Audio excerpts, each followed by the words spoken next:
What's up, fellas? Your boy Dark Hill coming to an informative video, man. So we're riding in the Classic, and if you got one of these 12% trucks or maybe any truck, I know this truck that I'm driving is a 1995 Freightliner Classic 132 XL. It's got a 99 12.7 engine in it, and I'm gonna let you guys just know in case you're having this symptom, you know what it could possibly be. So I just left the Freightliner in Columbia, South Carolina, and I'll tell you guys exactly what I experienced. So yesterday, got loaded, and I got loaded up in North Carolina, Fayetteville, and I was heading down 95. Everything's cool, everything's gravy. I'm on cruise control. I know that I feel the truck, come off cruise control, and I look at my dash and I see the two lights lit up. I see the yellow check engine light and I see the red engine stop light. I'm like, what the hell? So I pump the gas, it goes away, the truck picks back up. It's like I had no throttle. So then, it did it, and I'm like, that was weird. Probably was just a little glitch, a little sensor, something, something. So I'm like, I'll take it to our mechanic when I get Florida. But 5 minutes later, it does it again. I'm just driving. I'm not on cruise control. I'm just, foot on the throttle right now. I'm just driving. The two lights come on again, and I lose throttle. Boop, no power on the pedal. I pump it. I get off and push it back down. Lights go away.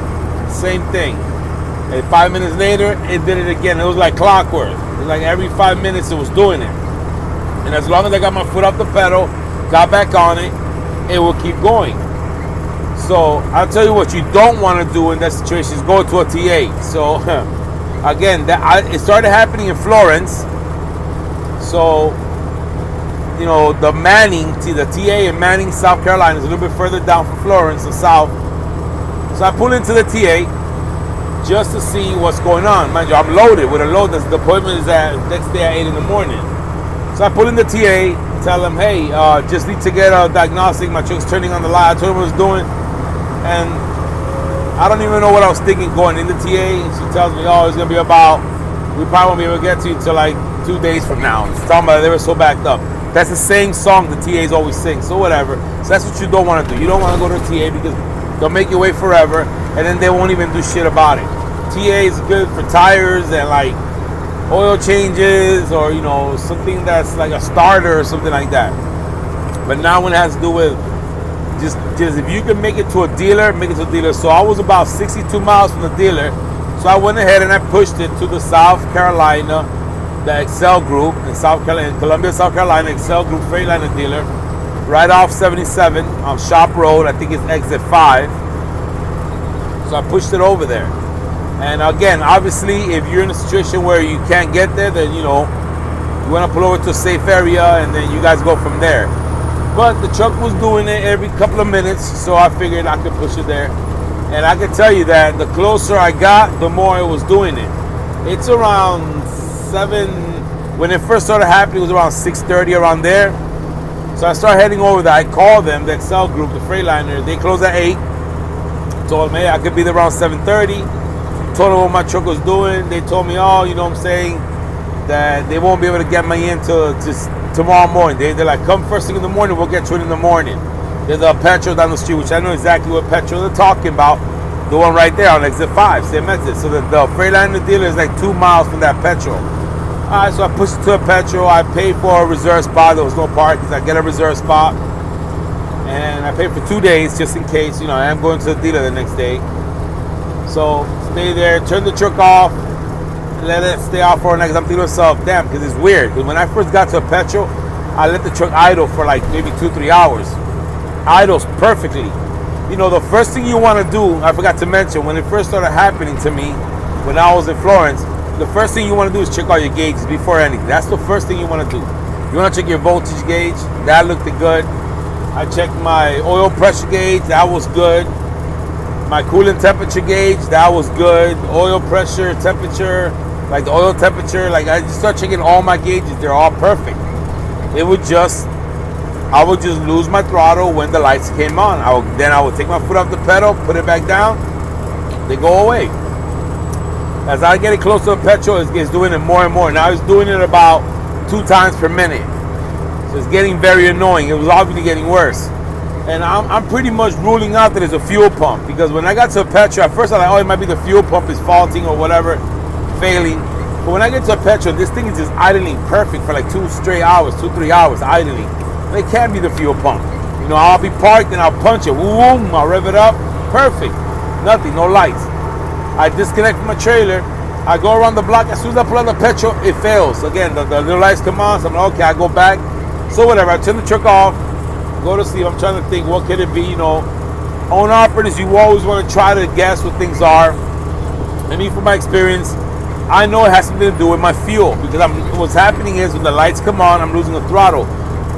So I'm like, it could be the fuel pump, but if it was the fuel pump, why does it idle perfect? So I'm like, I'm now thinking, could it be a sensor? Now this is a 1995 truck, the engine is a 99, and the truck is a 90. I'm not sure if these trucks even have sensors for fuel. I started looking around in the morning. I got up early in the morning. They opened at 8, so I got up at 7. I'm doing a pre-trip. I check my oil. Oil's great. Coolant's, you know, I'm like, maybe this is just not reading the coolant. Maybe I'm low on coolant. No, it's not that either. Everything looks great. All my belts are nice and everything. And I'm looking, so I started thinking, so what could it be? So I started looking around where the fuel filters go. I know it can't be my fuel filters because I just swapped them out 2 weeks ago. And plus, when the fuel filters start to fail, what'll happen is you'll have like a duration of speed, or you'll like feel trembling or like stalling. So I already knew it wasn't that. But anyway, I'm looking at everything. So I started telling myself something is cutting out the signal, because my 3500 Dodge Ram had a very similar issue where I would lose my throttle, I would pump it, okay, back, and what it was a sensor. It was a position throttle sensor. This is on my 3500 Dodge Ram, the diesel, the 24-valve Cummins diesel. So I'm like, it's a very similar issue. The check engine light comes on, and I get that. So I'm looking at the ECM. So I'm looking around the ECM, and I'm thinking maybe there's something in the ECM or something. Everything looks good on the ECM. Everything's plugged in real nice. I'm looking at all the wiring. Everything looks good. And I do see one sensor that's, so these 12.7s, they got 2 fuel filters, or fuel water separators, whatever they're called. I just call them fuel filters. There might be one is a water separator, one is a fuel filter. I'm not sure, but it has 2 of them, and they are different. There's one in the front, one towards the back on the driver's side. So I'm checking on the bases where these fuel filters are, and when the base further to the back, closer to the cab, does have a sensor. Sorry, calls coming in. So the one towards the back does have a sensor, so I'm following the wire. I see that wire is going to the ECM. You know, sensors all lead to the ECM. So I'm like, damn, I'm wondering if I'm having issues with my ECM. But I know that this ECM on this truck, I just replaced it back in July of 2021. So it's not even a year old. So I'm like, okay. I'm like, well, I did a pre-trip. It's morning time. The truck's been off for like 6 hours now. I'm like, let me go ahead and take it for a little test drive to see if it goes right, because maybe the ECM just needs to be reset. Nope. As soon as I pull out of the TA and I hit the throttle, it does it. Boom. And it's actually doing the worst now. It's doing the worst now. So I said, okay, screw it. I pushed it to the Freightliner dealer, the Excel Group, Columbia, South Carolina. Real cool place. They're very helpful. The driver's lounge is super comfortable. Pushed it over there, checked in around 8 o'clock. They tell me, oh, we're not able to take it till after lunch. That's what they told me. I'm like, that's fine. You know what I'm saying? You know, worst case scenario, they tell me that it would have been something that the trucks, they got to order, and the truck's got to be there till the next week. I had my cousin coming on the way up from a Quiet Flex load going to Greenville, so he was going to be passing by there. So I was just going to jump in the truck and ride with him, and just, you know, me, my cousin, and my other boy, we're always doing the Quiet Flex up and down. So I would have just gone home with my cousin and came up with him next week or something. So, but they actually took me at 10 a.m. So 10 a.m. they get me in the bay. And I'm in there in the driver's lounge for about 2 hours, 20 minutes. It was like 12:20. The tech comes inside smiling, laughing. Like with a big old smile on his face. Like, come on out here, buddy. So I go out there, and basically, all it was, well, the guy that came in actually was a service guy. The service guy, which was a real cool, he was very helpful. And he basically tells me, you just had a loose wire on your battery, right? I'm like, a loose battery wire was causing the check engine, my throttle to die? He's like, yes. Now this, mind you, this was not the tech. This was the service guy, the guy in the desk. And his name was Mitt. And this guy was super nice, super helpful. But they're not techs. So Freightliner has a policy where they don't want you talking to the techs. But I said I wanted to talk to the tech because just I said, look, I get it. He said he fixed it. He's like, oh, he fixed it. He test drove it. It was just a wire that was loose in the battery. I'm like, okay, I need to speak to the tech. I just need to ask him one question. That's it. I wanted to hear from the tech what the problem was. What wire was it? Because I asked him, what wire to the battery? He's like, oh, I'm not sure. It was just a wire going to the battery. That's not good enough. You know what I'm saying? I'm an owner operator. I need to know what was loose so I can know what to look for if it happens again. So I asked the manager. The manager gave me permission. I went outside. They brought the tech over. You can't go in the base. The tech actually came over. The tech's a real nice guy too. I asked the tech, hey, look, listen, I know it was a wire that was in the battery that was loose. He can't tell me what it was. And he said, oh, I put it on there on the paper. It's like a big old paragraph. And I didn't read the paragraph.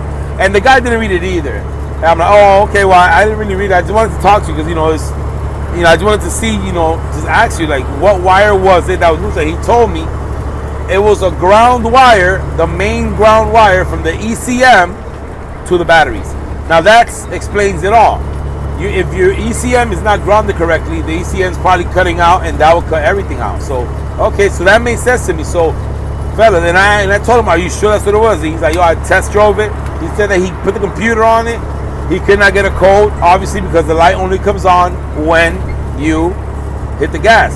And if you guys don't know, if you're taking your truck to the shop, I don't know about other trucks, but I know these Freightliner, these older ones, if there is no light on, no check engine light, the computer has nothing to catch a code. So that's exactly what happened with the tech. He said he put the computer on there. He was getting no fault codes, which is good. That means the truck has no codes. And he said he took it for a drive, and as soon as he pulled out the dealer to hit the little main road, it did it to him. He said he did it like 3 or 4 times just to go down the block and up. So he said he kind of had an idea. He came back and brought it, and he started following all the wiring from the ECM because he was probably thinking that it was some kind of sensor. So he was on the same track that I was on. I'm not a mechanic, but I'm pretty savvy when it comes to mechanical shit. I tinker a lot with my motors and shit. So he ended up he ended up, first thing you want to do, he goes to the batteries. As soon as he goes to the batteries, he notices that the main wire, the main ground wire from the ECM was disconnected. It was literally just like the bolt was gone. There was no bolt. The bolt had screwed off. That's why I have these bolts on my batteries that they're like a 916 long hexagon thing, and you just tie them down with a ratchet. They're real convenient. He told me to change those out because that's what happens. They'll come loose with vibration. They fly off, and then wires come loose. He said that they were all loose, and I've had that problem. The issue with my voltage low, and all it was loose terminals. So I'm gonna go ahead and change all those out. He asked to do it for me. I told him no because I know that's gonna cost me like $200. So I said I'll do it myself. But he did put a bolt on the one that had flew off. So that's all it was, guys. A ground wire from the ECM coming to the battery was loose. So if you got a Freightliner Classic or a Century or one of these older trucks, Freightliner, I'm not gonna speak for all the other brands, and you see that you're driving normal, all your gauges are good, and you get the red and yellow lights, and you lose your throttle, and you pump and it comes back, start first by checking your gauges, and then go to your battery compartment to see if your ground wire to your ECM is having a problem. So that's what it is, guys. So hopefully this video was helpful. If you guys like the video, thumbs up. If not, thumbs down. It's all good. It's all love. It's your boy Darkel, and I'll catch you guys in the next one. Peace.